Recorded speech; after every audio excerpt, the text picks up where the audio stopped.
பிரபல யூடியூபர் இர்ஃபான் அவர்கள் மீது கண்டிப்பாக சட்டப்படி நடவடிக்கை எடுக்கப்படும். அவர் இல்லீகலான விஷயம் பண்ணியிருக்காரு அப்படின்னு ஏகப்பட்ட கமெண்ட்ஸ் அவரோட சோசியல் மீடியாவில் இப்போ வந்த வண்ணம் இருக்கு. அவர் அப்படி என்ன சட்டப்படி பண்ணாரு, என்ன நடந்துச்சு அப்படிங்கிற கம்ப்ளீட் டீட்டெயில் தான் இந்த ஒரு வீடியோவில் நம்ம பார்க்க போகிறோம். ஃபுட் ரிவ்யூ பண்ணுறதன் மூலியமா மக்கள் மத்தியில் ரொம்பவே ஃபேமஸ் ஆனவர் தான் யூடியூபர் இர்ஃபான். இவர் ஏகப்பட்ட கடைகளில் ஃபுட் ரிவ்யூ பண்ணியிருக்காரு. அண்ட் ஃபுட் ரிவ்யூ மூலியமா தனக்கான ஒரு மிகப்பெரிய ரசிகர் கூட்டத்தை உருவாக்கி வச்சிருக்காரு. இர்ஃபான் அவர்களுக்கு கடந்த வருடம் கல்யாணம் ஆகியிருந்துச்சு. அவங்க ஒய்ஃப் பேர் ஆலியா. ரொம்பவே பிரம்மாண்டமான முறையில் அவங்களோட கல்யாணம் நடந்திருந்துச்சு. கல்யாணத்துக்கு அப்புறம் இர்ஃபான் அவர்கள் அவரோட சோசியல் மீடியா பேஜ் ஃபுல்லாகவே அவங்க ஒய்ஃப் மற்றும் அவங்க வீட்டில் இருக்க மெம்பர்ஸ் கூட சேர்ந்து தான் வீடியோ போஸ்ட் பண்ணி வந்துட்டு இருக்காரு. மிகப்பெரிய அளவில் ஃபுட் ரிவ்யூ பண்ணுறதில்ல. அண்ட் இப்போ மிகப்பெரிய இன்டர்வியூஸ்லாம் பண்ணி வந்துட்டு இருக்காரு. அண்ட் இதெல்லாம் தாண்டி குக் வித் கோமாளிக்கு கூட ரீசெண்டாக அவர் போயிருந்தாரு. இப்படி தொடர்ந்து அவரோட லைஃப்பில் பல முன்னேற்றங்களான விஷயம் நடந்துட்டு இருந்த நிலையில தான் ரீசெண்டாக அவரோட சோசியல் மீடியா பேஜில் அவங்களோட ஒய்ஃபும் அவரும் சேர்ந்து ஒரு லைவ் வந்திருந்தாங்க. அதில் ரொம்பவே சூப்பரான ஒரு நியூஸை ஷேர் பண்ணியிருந்தாங்க.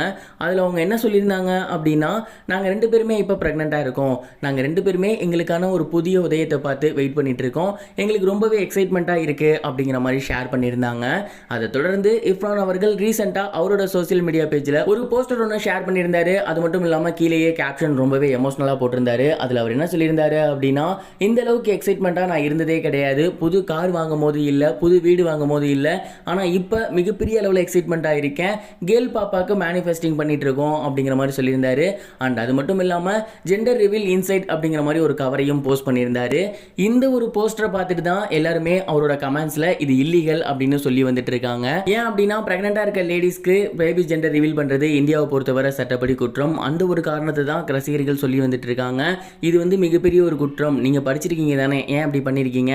கண்டிப்பாக அது மிகப்பெரிய ஒரு அஃபென்ஸ், இல்லீகல் விஷயம். உங்களுக்கு மீது சட்டப்படி நடவடிக்கை எடுக்கப்படும். அதே மாதிரி நீங்கள் பண்ண இந்த ஒரு விஷயத்தால் உங்களுக்கு ஸ்கேன் பண்ண டாக்டருமே பாதிக்கப்படுவாங்க. கண்டிப்பா இது மிகப்பெரிய ஒரு தவறு அப்படிங்கிற மாதிரி கமெண்ட் பண்ணி வந்துட்டு இருக்காங்க. அண்ட் இந்த ஒரு விஷயம் வந்து இப்போ பயங்கர வைரலா போய்கிட்டு இருக்கு. இந்த ஒரு விஷயம் பார்த்ததுக்கு அப்புறம் யூடியூபர் இர்ஃபான் அவர்களுக்கு வேண்டியவங்க ஒரு சில விஷயத்தை கிளாரிஃபை பண்ணி வந்துட்டு இருக்காங்க.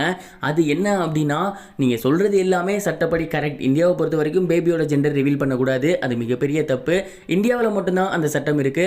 வேறு ஒரு சில கல்ஃப் கண்ட்ரியில் அந்த சட்டம் கிடையாது. அங்க வந்து அது ப்ரொசீஜராகவே இருக்கு. அவர் இந்தியாவில் ட்ரீட்மெண்ட் எடுக்கல, அவர் துபாயில் தான் ட்ரீட்மெண்ட் எடுத்து வந்துட்டு இருக்காரு. அவரோட ஒய்ஃபுக்கு கம்ப்ளீட் செக்அப் துபாயில் தான் நடந்துகிட்டு இருக்கு. நீங்கள் நம்பலை அப்படின்னா அவர் போஸ்ட் பண்ணியிருக்க அந்த பேஜை பாருங்க.